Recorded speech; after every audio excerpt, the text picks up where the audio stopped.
cutis de mango y de oro. Allá en la iglesia, la que nos da la cobertura, es una iglesia que hace actividades de cocina cada 8 días para sacar finanzas. Así que, hermano Jorge, bienvenido, es un placer que esté aquí con nosotros y creemos que el Espíritu de Dios va a hablar a través de su vida. ¿Okay? Ya estamos a sí. Pues que Dios les bendiga en esta mañana. Vamos a orar, Señor, en esta. Si puede ponerse aquí un momento, Padre, en el nombre de Jesús, Señor, muchas gracias, Dios, por su gracia, por su amor, su misericordia, Señor, porque nos ha traído con bien a este lugar, Señor, a cada uno de los que hoy estamos aquí. Creemos, Señor, que usted hablará, Señor, a nuestras vidas, Señor, manifestará su gracia, su bondad, Señor, y su voluntad de su palabra, Señor, y esta explicará nuestras vidas. Padre, en el nombre de Jesús, Señor, voy a compartir su palabra, Señor, creyendo que usted es mucho más abundante de lo que pedimos o entendemos. Gracias, Señor. Amén. Amén. Gloria, ocupe su lugar. Me tocó compartir el miércoles ahí en memoria, hermanos, y tengo varios de los que comparto que el tema ha sido muy inclinado a la identidad. Estaba checando hecho los apuntes y el anterior a esta vez lo había titulado Conocidos de Dios, y este miércoles que compartí simplemente le dije al pastor Cernas, póngale quién. Ese quién era muy enfocado a quién eres, ¿verdad? ¿Quién eres tú en Cristo? Y hablaba acerca del libro de Daniel, de los 4 personajes que ahí se sobresalen, que son Daniel, Ananías, Misael y Azarías. Y el hermano Arturo cargó un tanto, de por sí cargó uno la responsabilidad de la palabra, ¿verdad? Es mucha responsabilidad la palabra del Señor. Pero también me cargó un poquito más la responsabilidad de que acostó el mensaje y dijo, si pueden volverlo a escuchar, escúchenlo. Vale la pena. Y hoy quiero un poco hablar de identidad, hermano, pero en el sentido de que no nos distraigamos tanto. Y voy a leer una escritura para que más o menos vaya viendo usted por dónde vamos a ir. Es Mateo capítulo 6, versículo 25 en adelante. Dice así esta palabra en el nombre del Padre, del Hijo y del Espíritu Santo. Por tanto os digo, no os afanéis por vuestra vida, qué habéis de comer o qué habéis de beber, ni por vuestro cuerpo que habéis de vestir. ¿No es la vida más que el alimento y el cuerpo más que el vestido? Mirad las aves del cielo, que no siembran ni ciegan, ni recogen en graneros, y vuestro Padre celestial las alimenta. ¿No valéis vosotros mucho más que ellas? ¿Y quién de vosotros podrá, por mucho que se afane, añadir a su estatura un codo? Y por el vestido, ¿por qué os afanáis? Considerad los lirios del campo, como crecen, no trabajan ni hilan. Pero os digo que ni aun Salomón con toda su gloria se vistió así como uno de ellos. Y si la hierba del campo, que hoy es y mañana se echa en el horno, Dios la viste así, ¿no hará mucho más a vosotros, hombres de poca fe? No os afanéis pues diciendo que comeremos, o que beberemos, o que vestiremos, porque los gentiles buscan todas estas cosas, pero vuestro Padre Celestial sabe que tenéis necesidad de todas estas cosas. Mas buscad primeramente el reino de Dios y su justicia, y todas estas cosas os serán añadidas. Así que no os afanéis por el día de mañana, porque el día de mañana traerá su afán. Basta a cada día su propio mal. La escritura, hermano, no nos está diciendo no trabajes, no nos está diciendo desentiéndete de las cosas de de este mundo, de lo que concierne. No está diciendo eso. Lo que sí nos está diciendo es que nuestro corazón debe estar puesto en Dios. Me gusta Proverbios 4:23, de hecho fue una escritura que me compartió mi abuela en una de las cartas que me mandaba cuando recién me vine para acá, la vez anterior.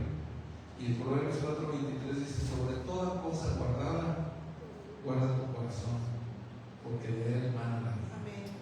¿De qué manera guardamos nuestro corazón? Pues poniéndolo en lo indispensable, poniéndolo en lo que realmente importa, poniéndolo en lo de más valor. Y lo de más valor para nosotros debe ser Dios. Ese es lo más valioso que tenemos, Dios. Pero Dios nos sabe perfectamente, y aquí lo dice, lo que acabo de leer, dice, Él sabe perfectamente de qué tenemos necesidad. O sea, sabe que la mayoría del tiempo, aunque usted lee, por ejemplo, que el apóstol Pablo dice orar sin cesar, pero no quiere decir que te la vas a pasar todo el día de rodillas, con los ojos cerrados. No quiere decir eso.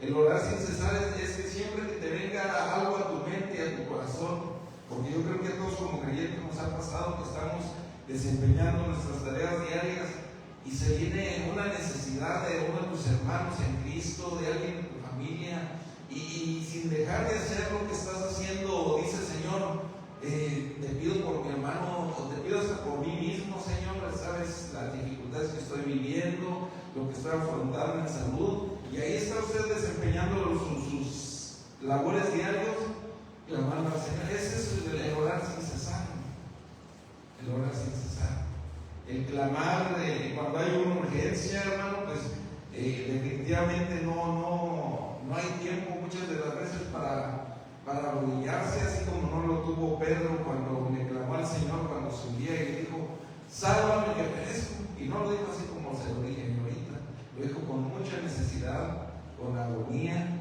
o sea, conociendo la tempestad, hermano, conociendo los males, familiarizado por lo que estaba sucediendo, clamó al Señor y le dijo: sálvame, Señor, con necesidad que perezco. No hubo tiempo para arrodillarse. Entonces, volviendo a lo mismo, hermano, Dios perfectamente sabe que tenemos necesidad y sabe que de la mayor parte de nuestro tiempo, la gran parte de nuestro tiempo, de nuestro diario vivir, pues la vamos a pasar llevando a cabo actividades que tienen que ver con el generar ingreso para cubrir nuestras necesidades básicas. Y todo eso lo sabe el Señor y no se molesta que así sea. Dios no muestra ninguna molestia. Dice que el día tiene su afán, dice, pero basta al día su afán. Pero tu corazón y mi corazón debe estar puesto en Dios. La mejor manera, vuelvo a repetir, de guardar nuestro corazón es poniendo nuestro corazón en Dios.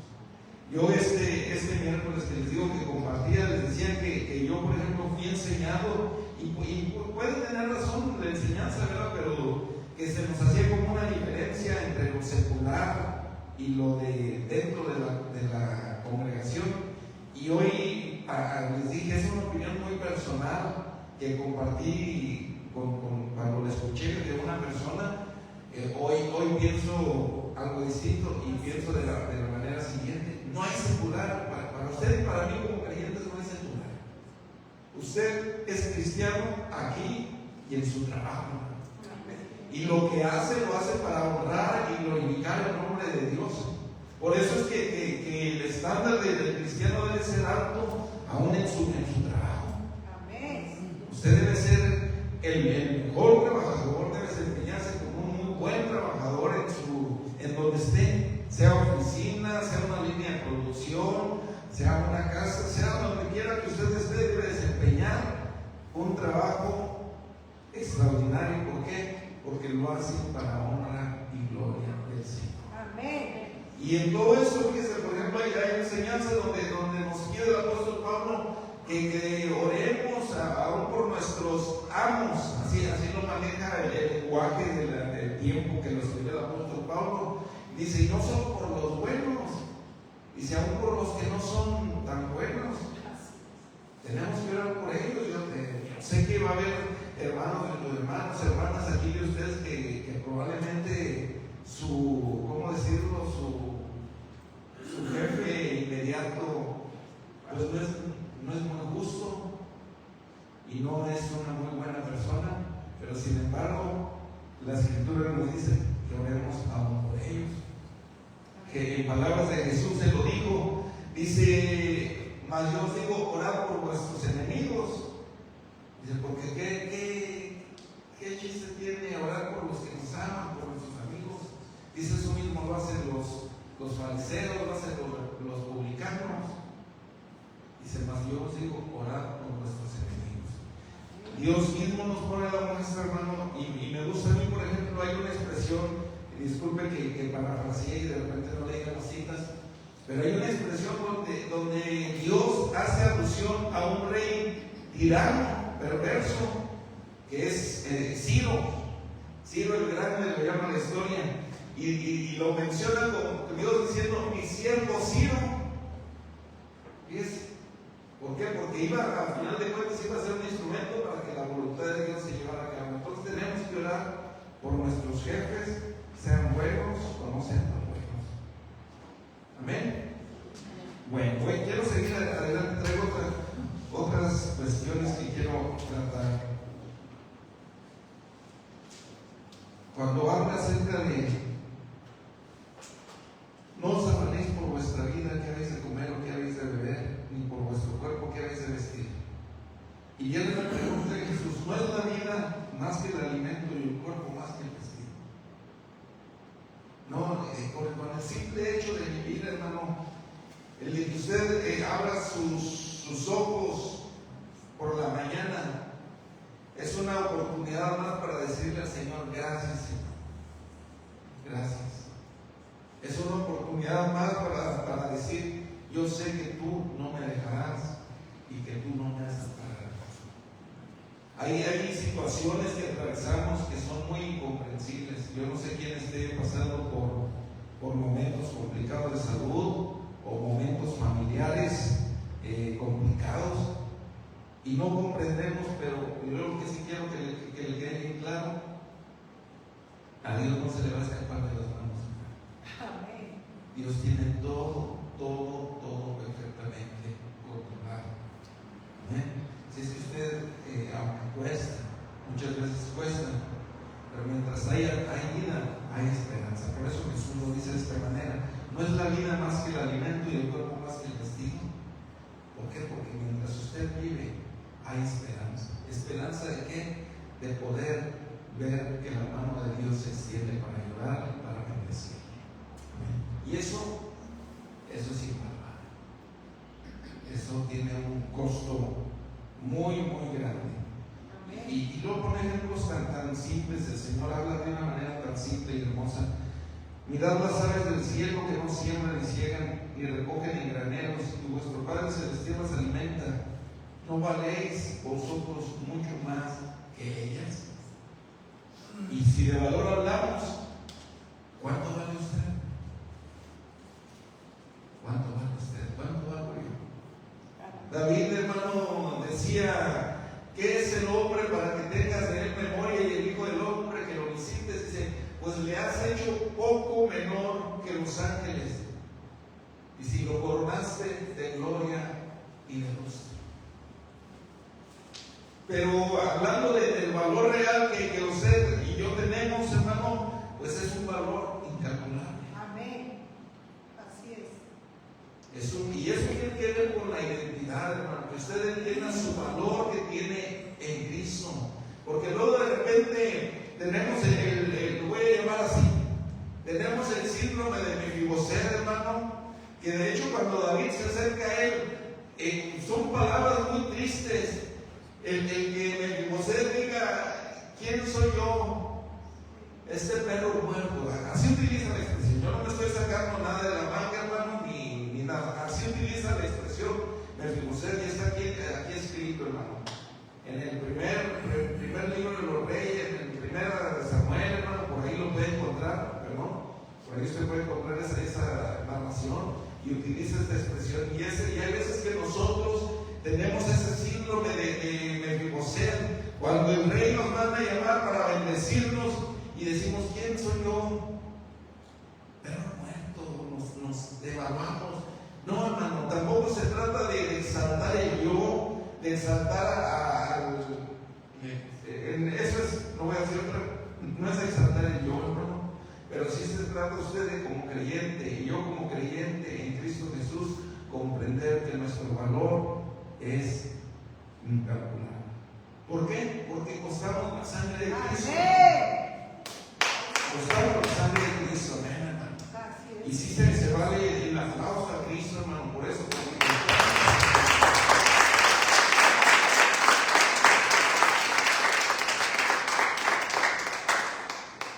¿No valéis vosotros mucho más que ellas?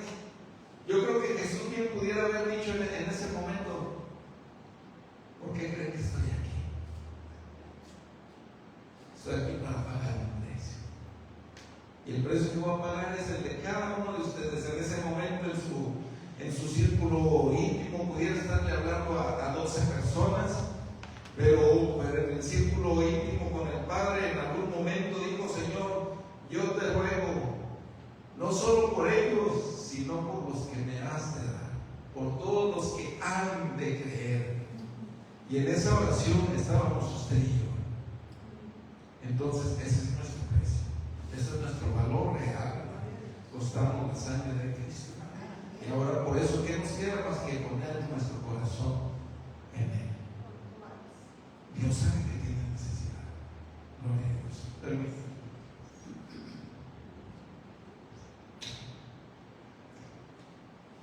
Gracias. Además hay cosas que no pues son complicadas de cambiar. Dice, ¿quién de vosotros podrá, por mucho que se afane, añadir a su estatura un codo? Por mucho que te esfuerces, pues hay cosas que no se pueden hacer. Conviene más, Señor, aquí está. Aquí está. En tus manos. Todo esto está en tus manos. Y por el vestido, ¿por qué os afanáis? Considerad los lirios del campo, cómo crecen. No trabajan ni hilan. Pero os digo que ni aun Salomón con toda su gloria se vistió así como uno. ¿Quién tiene lirios en su casa? Yo veo que aquí como que es recurrente que tiene la gente lirios, ¿no? ¿Ustedes nadie? Todo el zacatote verde hay todo el año. Casi la mayoría de los tantos meses hay el zacatote y nada más la hierba así. Y ya de repente como pues hace un mes y ahorita yo también en este tiempo veo una flor tan pequeña pero a la vez tan hermosa, aterciopelada, con su centro que destaca otro color tan bonito, hermano. Y yo no sé si es exactamente ese lirio al que se refería. También conozco los lirios que se dan en los ríos, hermano. También son muy hermosos. Y también nada más usted ve todo el año, ve la plantota ahí redonda nadando entre. Por ejemplo, en las presas allá del Bajío, hermano, hasta es considerada plaga. Cuando sale mucho lirio, pero sin embargo lo que voy es la flor, una flor tan hermosa, tan bella. Dice, y que ponga el ejemplo Jesús y diga, ni aun Salomón con toda su gloria se vistió como uno de ellos. Y si la hierba del campo, que hoy es y mañana se echa en el horno, Dios la viste así.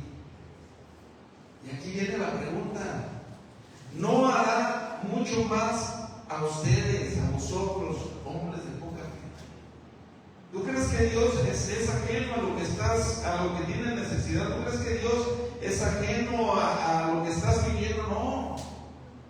Dios tiene cuidado de nosotros. Amén. No os afanéis pues diciendo qué comeremos o qué beberemos o qué vestiremos, porque los gentiles buscan todas estas cosas, pero vuestro Padre Celestial sabe que tenéis necesidad de todas estas cosas. Ahí está, ahí está. Vuestro Padre Celestial sabe que tenéis necesidad de todas estas cosas. Mas buscad primeramente el reino de Dios y su justicia, y todas estas cosas os serán añadidas. Pon tu corazón en el Señor. Comencé diciendo que nos distraemos, y la distracción nos está borrando nuestra visión de nuestra identidad. Ya no quiero repetirlo porque la Escritura claramente dice, pero estamos tan afanados en tantas cosas. Y yo lo digo también en lo personal, hermano. Si esta palabra no creo que nada más es para ustedes, es para mí. Y en la ciudad se nota más, hermano. En la ciudad se nota más el afán. En el pueblo, usted ve, por ejemplo, en el pueblo del cual soy yo, el movimiento como de 4:30 a 5:30 de la mañana, usted ve tranquilamente a la gente que va por las calles caminando. Ustedes, aunque se vivan retirados de donde se para el transporte hacia la minera, hermano, pero usted lo ve tranquilamente caminando. Aquí no se ve la gente tranquilamente caminando. Siempre hay la prisa, siempre hay el afán. Los colombianos utilizan mucho esa palabra, ¿verdad? Que ¿cuál es el afán? Sí. Es una palabra muy recurrente en la gente de Colombia. Y así andamos, la prisa. Que en medio de esa prisa, que en medio de ese afán, hermano, llegue un momento en el que digamos, basta de este día su afán. Amén. Gracias, Padre, te honro, te bendigo y te agradezco por lo que tú eres, por lo que tú haces, por lo que tú me das y por cuánto tú me amas. Quiero que sepa que nuestra vida va a cambiar significativamente. No nos distraigamos tanto. De una manera, el apóstol Pablo en Romanos 12:1 lo dice de esta manera. Así que, hermanos, ahorita lo que les cuento lo vamos a comenzar. Os ruego, por las misericordias de Dios, que presentéis vuestros cuerpos en sacrificio vivo, santo, agradable a Dios, que es vuestro culto racional. Y aquí viene esto. No os conforméis a este siglo, sino transformaos por medio de la renovación de vuestro entendimiento, para que comprobéis cuál sea la buena voluntad de Dios, agradable y perfecta. Esa palabra, no os conforméis, tiene que ver con no te hagas a la forma del mundo. Si no te moldees al mundo. Tú eres santo. Amén. Tú eres santo, hermano. Aunque no haya dicho amén, hermano, yo sé que usted sabe que usted es santo. Porque el significado de santo es apartado para el servicio de Dios. Y el apartado, vuelvo a decir, aunque sea repetitivo, el apartado para el servicio de Dios no lo exenta de lo que tenga que hacer en este mundo, hermano. Pero no te conformes al mundo. Ten en cuenta quién eres en Cristo. Comprende esto. Dice, no os conforméis a este siglo, sino transformaos. Sabe que está trabajando en nuestra vida y que la senda del justo es como la luz de la aurora que va en aumento hasta que el día es perfecto. Así es progresivo. La santificación del creyente es progresiva. Las cosas que el Señor va quitando poco a poco en nuestra vida es progresiva, hermano. Por eso dice transformados por medio, pero ya puso Él en nosotros la mente de Cristo. El apóstol Pablo en Corintios menciona eso y dice que nosotros tenemos la mente de Cristo, hermano. Entonces, con esa mente que tengamos, dejemos que esa mente sea la lúcida, hermano, en nuestra vida. Que esa mente traiga esa lucidez a nuestra vida y dice, para que comprobéis cuál sea la buena voluntad de Dios, agradable y perfecta. Mire, de pronto, hermano, hubo una cuestión también que se nos enseñaba como en el aspecto de que hubiera como una desconexión. O sea, como que tú eres cristiano, tiene que haber una desconexión por completo de todo lo que te rodea. Y no es así.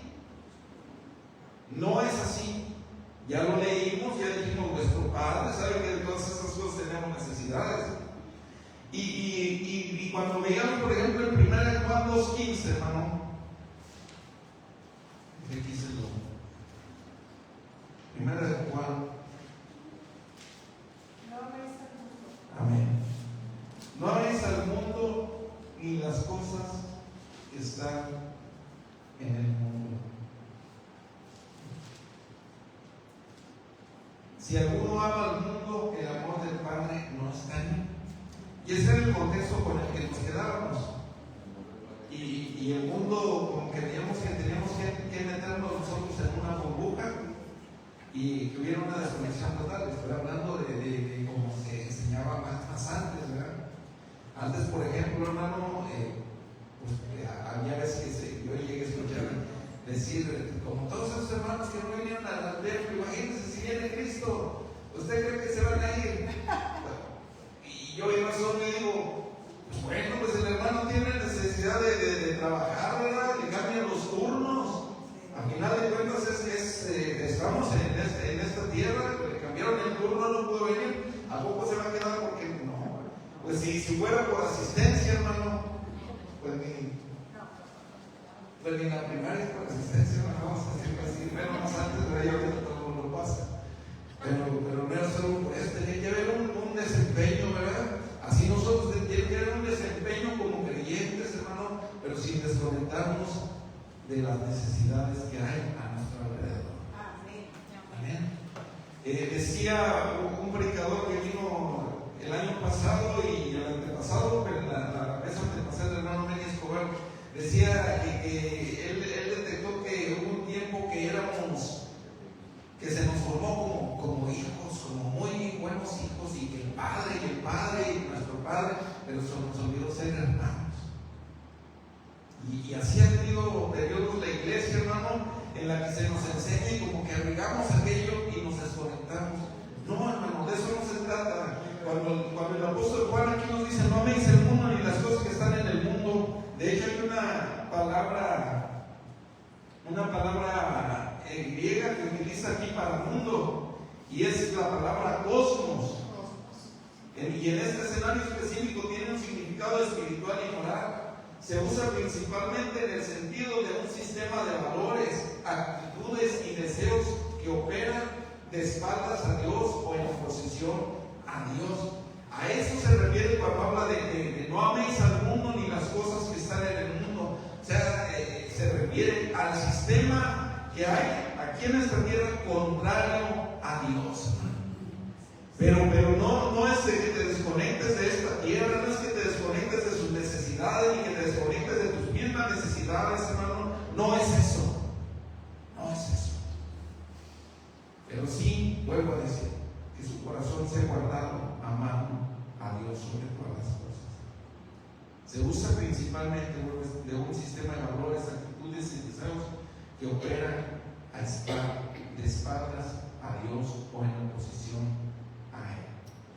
Para entenderlo a fondo, el propio texto bíblico desglosa ese mundo en el versículo siguiente. Dice, porque todo lo que hay en el mundo, los deseos de la carne, el sistema de este mundo, y lo que yo iba a decir es esto, mire, Dios hasta el día de hoy sigue teniendo el título de propiedad de todo esto. Amén. De todo esto, de toda la tierra. El salmista lo dice, de Jehová es la tierra y su plenitud, el mundo y los que en él habitan. Pero no améis al mundo y las cosas que están en el mundo, porque todo lo que hay en el mundo, dice, los deseos de la carne, los deseos de los ojos y la vanagloria de la vida, no proviene del Padre, sino del mundo.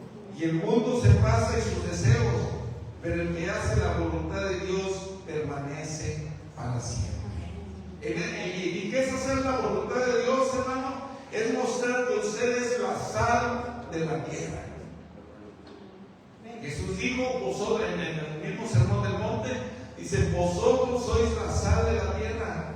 Dice, y si la sal se desvaneciere, ¿con qué será salada? Dice, no sirve sino para ser hollada. ¿Qué es lo que sería hollada? La tierra. Y la sal no la vea en el sentido en que Jesús lo plantea, no la ve en el sentido de un saborizante, de un fijador de sabor, no. Véala en el sentido antiguo como una cuestión de conservación.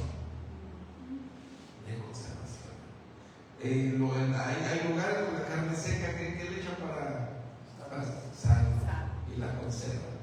Así usted y yo, hermano, para vivir de acuerdo a Dios, para hacer la voluntad de Dios, tenemos que hacer sal. Porque esta sal, hermano, la iglesia, mientras está aquí la iglesia, está conservando este mundo. Así es. Está conservando este mundo. Y Dios está extendiendo su amor y su misericordia. Entonces, ¿qué identidad tan maravillosa tenemos en Dios? Qué bonito, hermano. Por eso el mismo apóstol Juan dice: mirad cuán amor nos ha dado el Padre, que seamos llamados hijos de Dios. Dice, por eso el mundo no nos conoce. Y otra vez usa la palabra cosmos en ese mundo. O sea, el gobierno de este mundo no te conoce, te desconoce, te desprecia. ¿Por qué? Porque ahora eres llamado hijo de Dios. Dice, por eso el mundo no los conoce, porque no le conocieron a Él. Qué bonita identidad tenemos en Dios. Que el apóstol Pedro, hermano, dice que somos, en 2 Pedro dice, en el capítulo 1, ahorita le gusta el versículo, dice que somos hechos parte de la naturaleza divina, habiendo huido de la corrupción que está en el mundo. Amén. Déjese se lo leo para acá. 2 Pedro.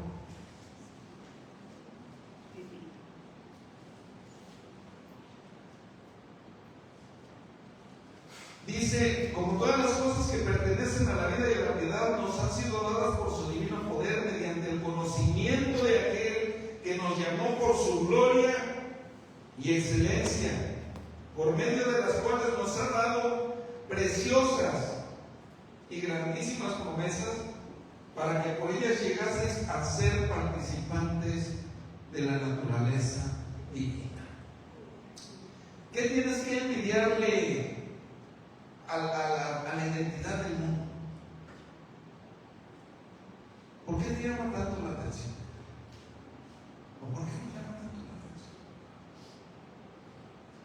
Cuando nos detengamos y meditemos el peso maravilloso y de gloria que tienen estas palabras, y asimilemos bien que dice que somos hechos participantes de la naturaleza divina, cuando comprendamos lo que la Escritura dice, que somos herederos y coherederos juntamente con Cristo, cuando el sacrificio de Jesús aceptado por nosotros por medio de la fe nos pone a la par y nos dice coheredero juntamente con Él, con tu Salvador, cuando te dice eres hecho partícipe de esa misma naturaleza gloriosa que bajó una vez, como el apóstol Juan lo menciona y dice que vimos su gloria como del unigénito del Padre, lleno de gracia y de verdad.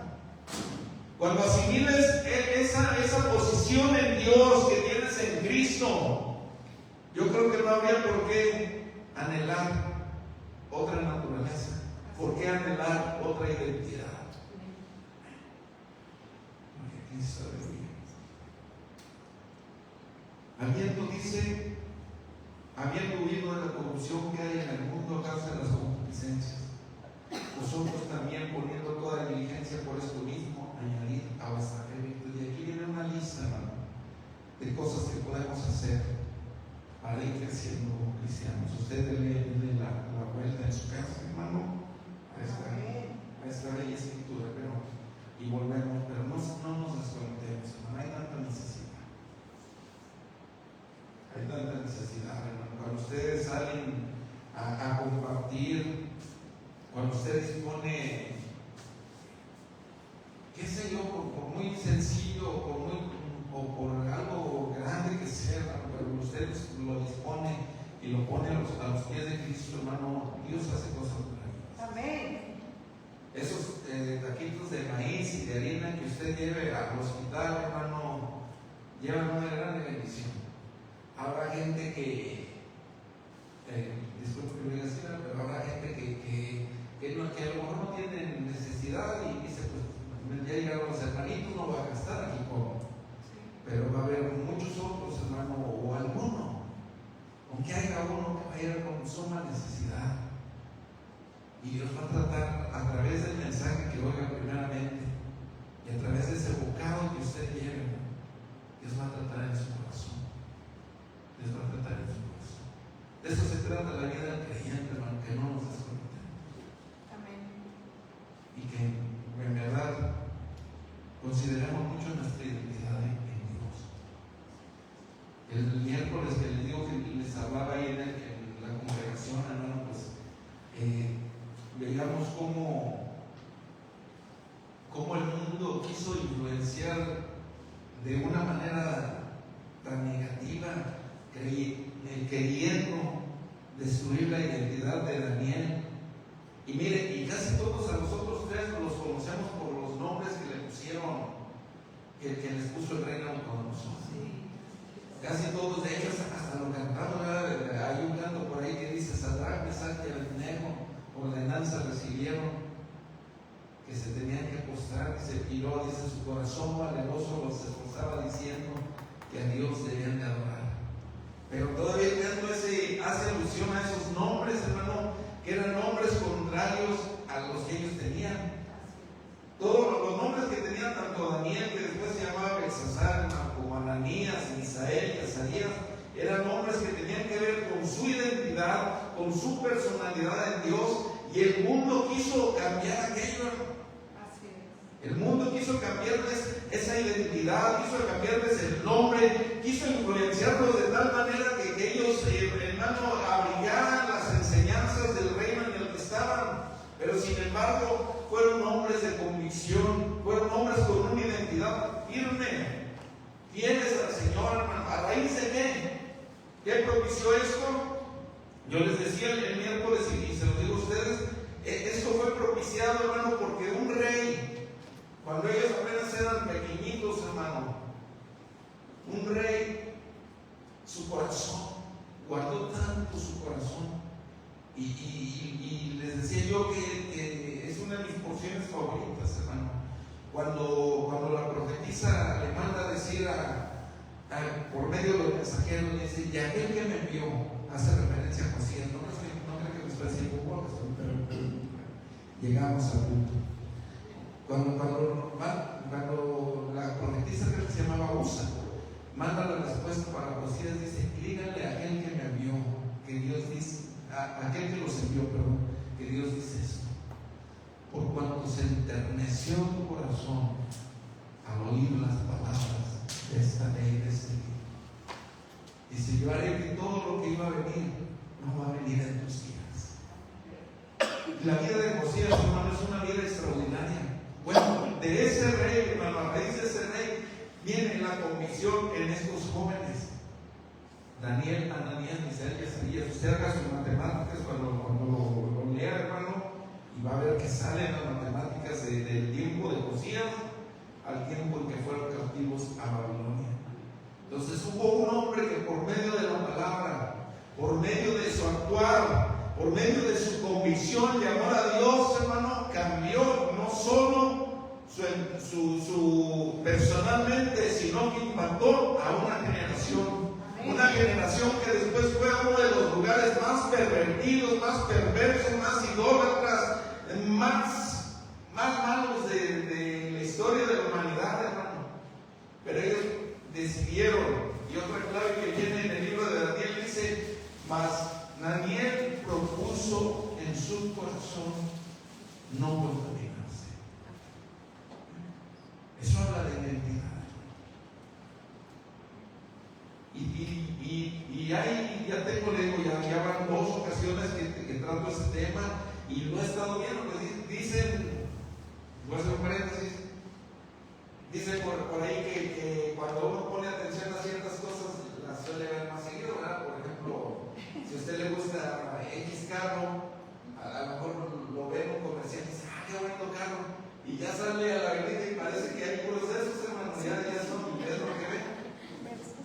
así hay veces que así nos sucede también.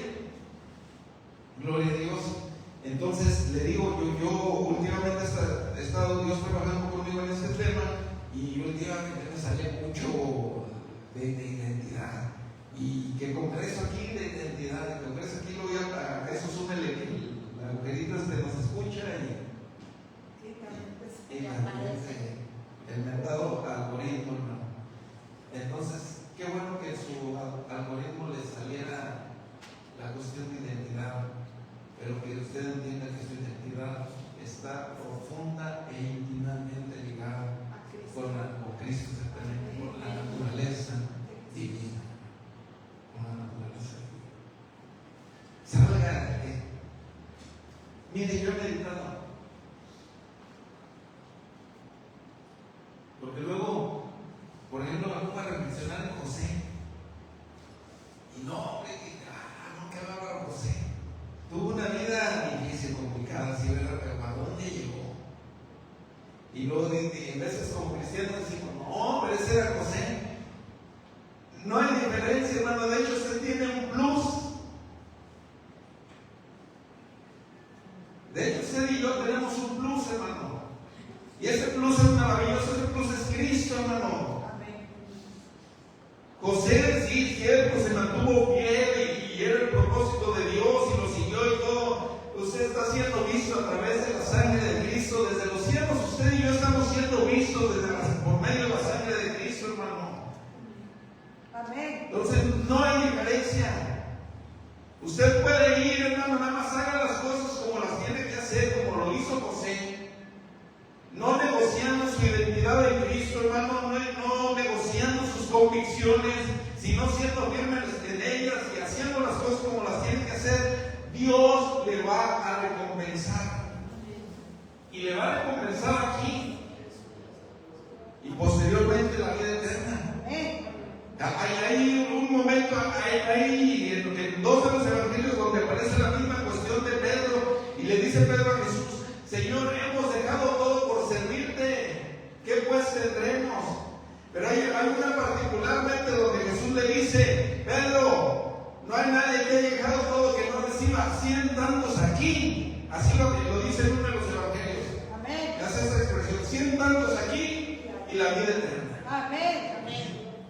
Entonces, no hay diferencia entre usted y David, no hay diferencia entre usted y José, no hay diferencia entre usted y ninguno de los personajes de la Escritura, siempre y cuando su fe, su convicción, hermano, y tenga el firme propósito de hacer las cosas y decidirse, hermano.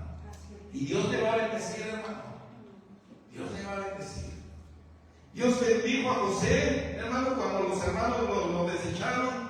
Lo bendijo en casa de Potifar. Lo bendijo en la prisión, hermano. En la prisión. En donde podía aparentar que estaba bien en la casa de Potifar, lo bendijo. Y usted sabe la historia. Usted sabe la historia de cómo fue acosado por la mujer de Potifar.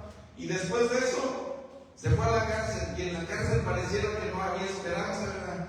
Y así a veces nos encontramos usted y yo en situaciones complejas que parece que no hay esperanza, pero siempre en Dios hay esperanza. Y José fue bendecido en la cárcel. Fue bendecido. Llevó a cabo su propósito, reveló que había sido del sueño de aquellos dos, del copero y el panadero. Y todavía les dijo: cuando se cumpla el sueño, acuérdate de mí. Y se olvidó de él. Pasaron años y se olvidó de él. Hasta que llegó un momento, el momento en el que Dios había determinado. ¿Y qué fue? Faraón tuvo un sueño que turbó su corazón. Y aquel hombre se acordó y dijo: oye, todavía Señor, me acuerdo de uno. Así. Después de muchos años. Creo que fueron 12 o 7, si no me equivoco. Pero fueron años. Siempre se esperaron años complicados.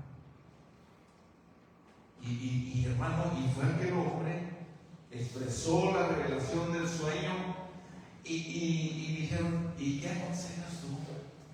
Entonces le dice el faraón: el líder mundial más poderoso de la época, hermano. Así es. El equivalente a estos dos que hayan andado juntos en esta semana, hermano, cualquiera que le quiera poner. Si usted simpatiza con el chino, pues bueno, póngale Xi Jinping, y si simpatiza acá con nuestros vecinos, pues póngale Donald Trump.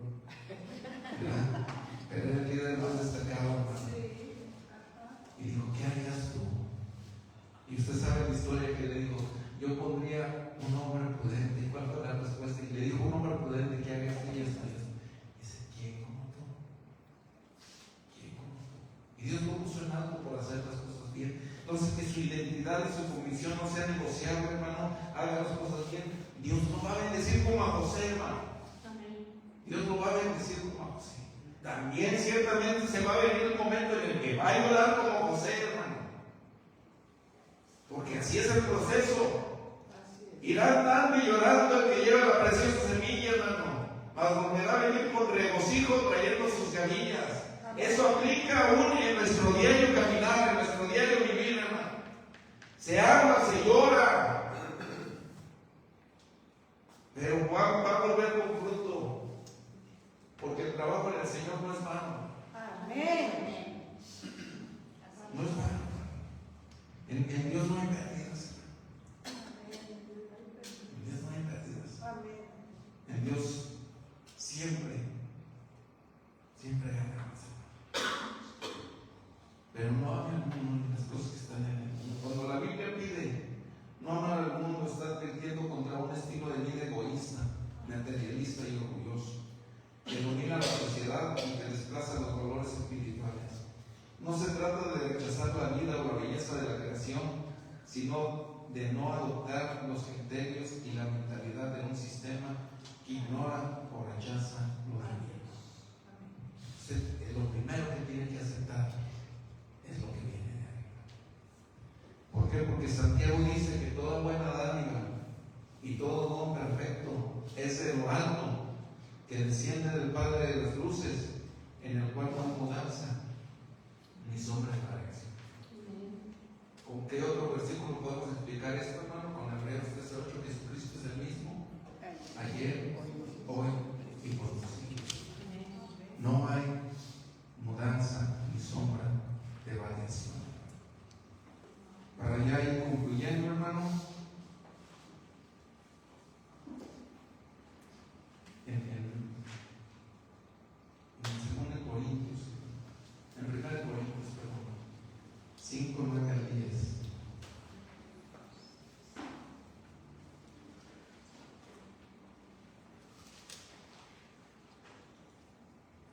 Corintios 5, 9 al 10.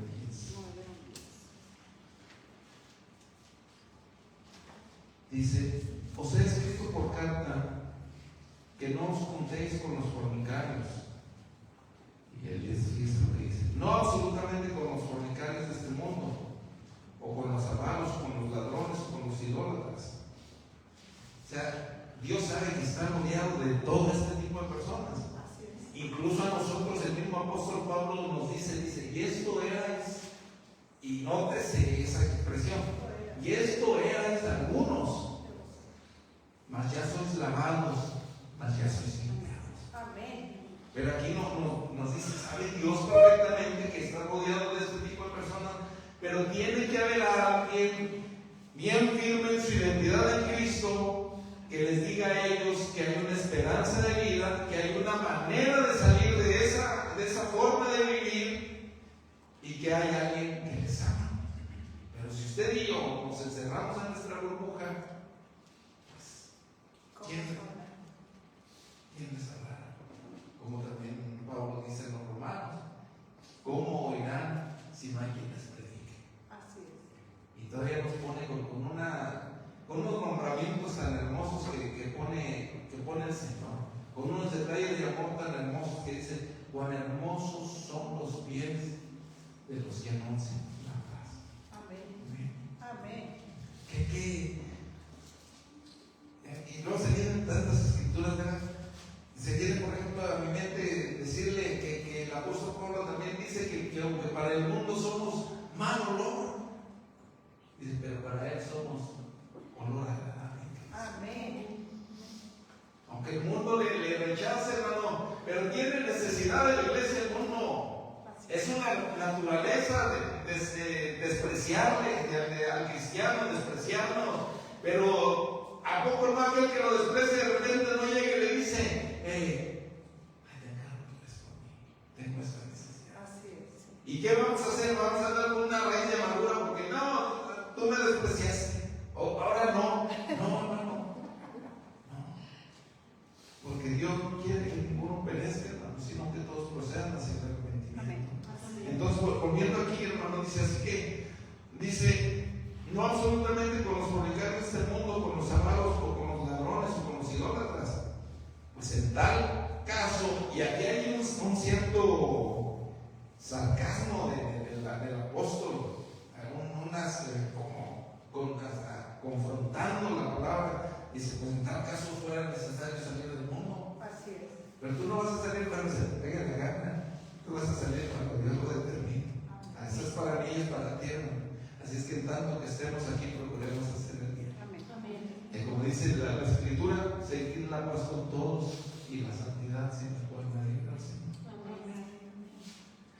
No absolutamente con los fornicarios de este mundo, con los avaros, con los ladrones, con los idólatras, pues en tal caso os sería necesario salir del mundo. Más bien os escribí que no os juntéis con ninguno que llamándose hermano hiciera estas cosas. Entonces, pues adelante y en verdad consideren su identidad. Yo lo estoy considerando, hermano, y Dios está trabajando eso conmigo. Porque le digo luego, sí, ya lo dije, ya no lo voy a repetir, pero sí, es que se parece al síndrome de Mefiboset. Y como que a veces escuchamos se para un hermano, una hermana aquí, antes de llegar, y dice, Señor, este día hizo un milagro grande en mi vida. Que Dios me dio sanidad. O hermano, fíjese que tenía necesidad económica y Dios suplió. Y luego hay veces que el síndrome de Mefiboset aparece en nuestra vida y decimos, pues creo que esos milagros no son para mí. Sí son para mí. Ten claro que lo tiene Cristo. Jesús, qué hermoso que Jesús nos llame y nos dice, vosotros sois mis amigos. Eres amigo del Rey, hermano. Eres amigo del Rey. Y a mí siempre me ha gustado mucho usar esta expresión. Aunque la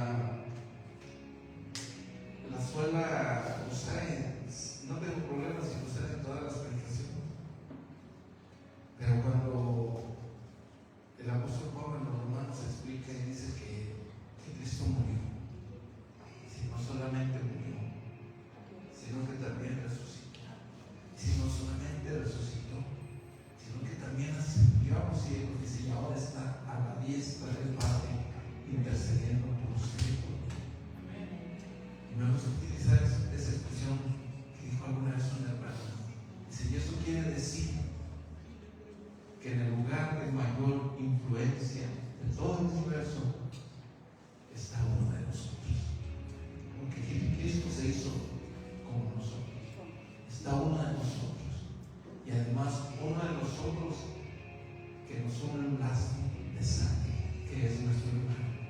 Entonces, si está batallando con su identidad, si está guerreando entre que las cosas buenas no son para usted, en el nombre de Jesús, levántese.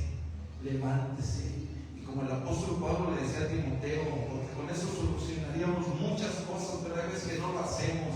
Eche mano de la vida eterna.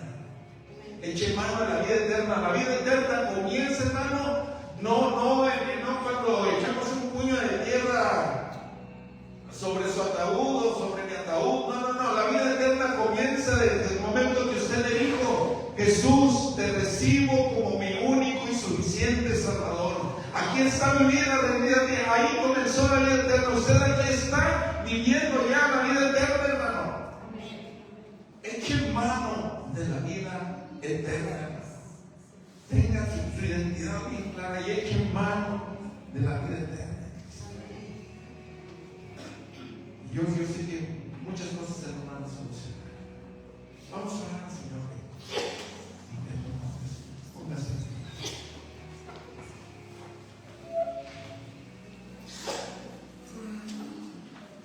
Gracias, Señor. Padre, cuánta necesidad hay de tener claro quiénes somos en Cristo. Y es por ti, Señor. Si estamos conscientes de eso, no son nuestros méritos, Señor, pero sí son los méritos de nuestro Señor y Salvador Jesucristo en la cruz del Calvario. Esos méritos nos dieron una identidad gloriosa, nos dieron una identidad divina, Señor. Ayúdanos, Señor, a comprenderlo, Señor.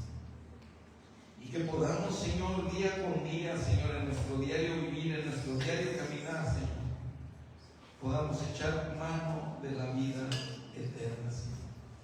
Caminar con seguridad, Señor. Porque hoy, Señor, las distracciones, Señor, han quitado un tanto la seguridad de nuestro corazón, Señor. Hoy las distracciones, bendito Dios, de los afanes de este mundo, Señor, nos han hecho que desviemos la mirada, Señor. Las distracciones, Señor, han causado, Señor, en nuestra vida que vayamos en cierta manera como si estuviéramos cautivos, Señor, y no estamos cautivos, Señor. En ti estamos libres. Es por eso, Señor, que el apóstol Pablo escribió en la carta a los Gálatas: estad pues firmes en la libertad con que Cristo os hizo libres, y no volváis otra vez a estar presos en el yugo de servidumbre. Ya no somos siervos de este mundo, Señor.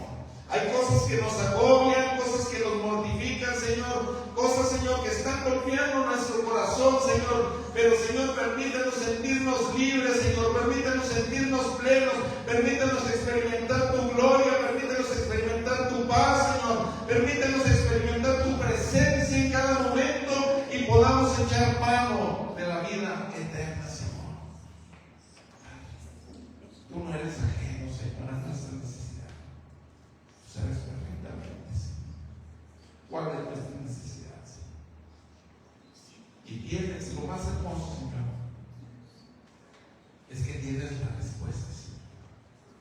Tienes lo que necesitamos.